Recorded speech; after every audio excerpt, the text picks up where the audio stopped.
बहुत समय पहले की बात है।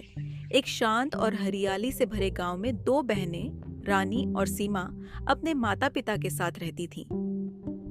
गांव में सभी लोग खुशहाल थे, लेकिन एक रहस्यमय जंगल के पास कुछ अजीब घटनाएं हो रही थीं। रात के समय अंधेरे में डरावनी आवाजें आती और कभी-कभी किसी का गायब हो जाना भी आम हो गया था। गांव वाले डर से कांपते थे और बच्चों को रात में बाहर नहीं भेजते थे। कहते थे कि उस जंगल में एक भयंकर चुड़ैल का बसेरा है जो गांव वालों को नुकसान पहुंचाती है। कई बार शिकारियों ने जंगल में जाने की कोशिश की, लेकिन वे कभी वापस नहीं लौटे। रानी और सीमा दोनों बहनें एक दिन जंगल के पास खेलने गईं। जैसे ही वे वहां पहुंची, अचानक अजीब सी हवा चली और एक डरावनी आवाज आई। मुझसे ज्यादा ताकतवर कोई नहीं है। जो कोई भी मेरे जंगल में आएगा वो मारा जाएगा। सीमा घबराई, लेकिन रानी ने उसका हाथ थामते हुए कहा, हमें डरने की जरूरत नहीं है। हमें पता करना होगा कि ये चुड़ैल आखिर है कौन और क्यों ये सब कर रही है। रानी और सीमा अपने घर की ओर चल पड़ी। घर पहुंचने के बाद रानी ने सीमा से कहा, अगर हमें इस रहस्य को सुलझाना है तो हमें खुद को कुछ अलग रूप में प्रस्तुत करना होगा। दोनों बहनें एक पुरानी किताब में ढूंढने लगीं, जो उनकी दादी ने उन्हें दी थी। उसमें लिखा था कि अगर कोई चुड़ैल बनना चाहे तो उसे रात के अंधेरे में एक खास मंत्र पढ़ना होता है। रानी और सीमा ने मिलकर वह मंत्र पढ़ लिया।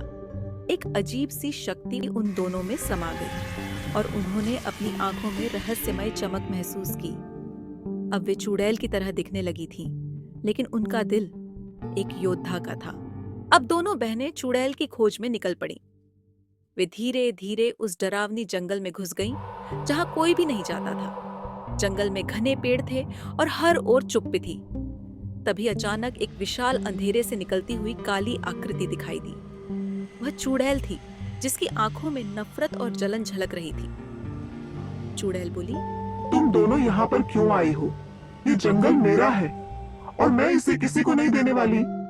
रानी ने साहस दिखाते हुए कहा, हम केवल तुम्हारी सच्चाई जानना चाहते हैं। हम यह जानना चाहते हैं कि तुम गांव वालों को क्यों परेशान कर रही हो। चुड़ैल हंसते हुए बोली, तुम दोनों अब इंसान नहीं हो।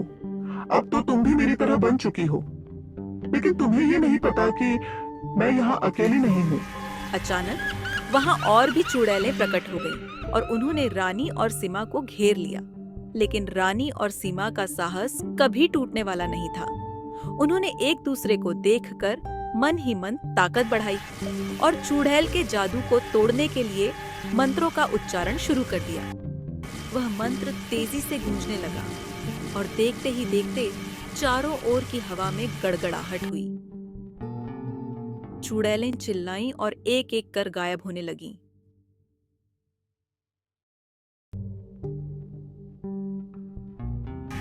जब सब कुछ शांत हो गया, रानी और सीमा ने देखा कि चुड़ैल गायब हो चुकी थी। उन्होंने राहत की सांस ली, लेकिन तभी रानी ने कहा, हमारे इस रूप को तोड़ने का समय आ गया है। दोनों बहनों ने फिर से अपना असली रूप धारण किया।